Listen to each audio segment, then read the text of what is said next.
ద్వారకా తిరుమల ఆలయంలో రాష్ట్ర దేవాదాయ శాఖ మంత్రి ఆనం రామనారాయణ రెడ్డి 29 కోట్ల రూపాయలతో పలు కార్యక్రమాలను ప్రారంభించారు. ముందుగా భక్తుల సౌకర్యార్థం 12.50 కోట్ల రూపాయలతో నిర్మించిన క్యూ కాంప్లెక్స్ను ప్రారంభించారు. క్యూ లైన్లో ఏర్పాట్లను మంత్రి పరిశీలించారు. అనంతరం 12 కోట్ల రూపాయలతో నిర్మించిన అనివిట్టి మండపాన్ని ప్రారంభించారు. విశాలమైన మండపం, అందులోని శిల్పాకృతులను మంత్రి పరిశీలించి ఆలయ అధికారులను అభినందించారు. ఈ సందర్భంగా ఆలయ విస్తీర్ణం, ఆలయంలో ఉపాలయాలు, ఆలయం మ్యాప్, భక్తులకు కల్పిస్తున్న సౌకర్యాలపై ఫోటో ఎగ్జిబిషన్ ద్వారా ఆలయ ఈవో వేండ్ర త్రినాథరావు మంత్రికి వివరించారు.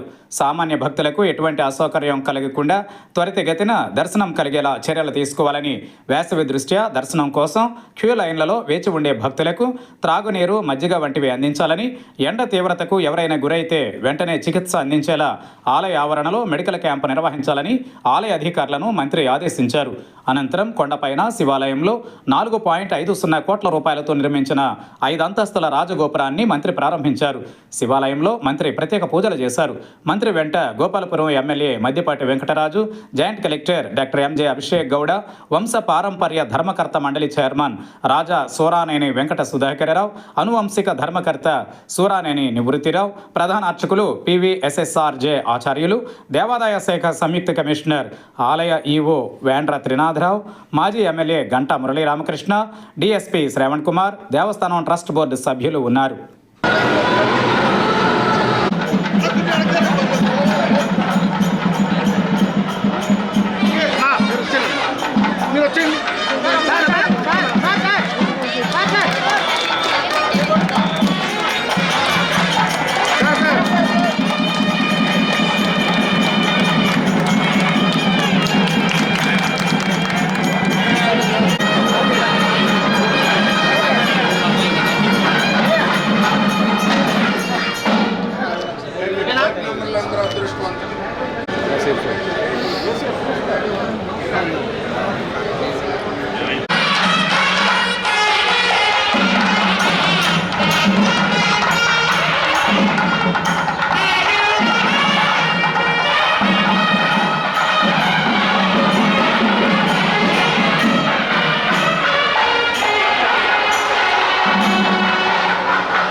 Shalom.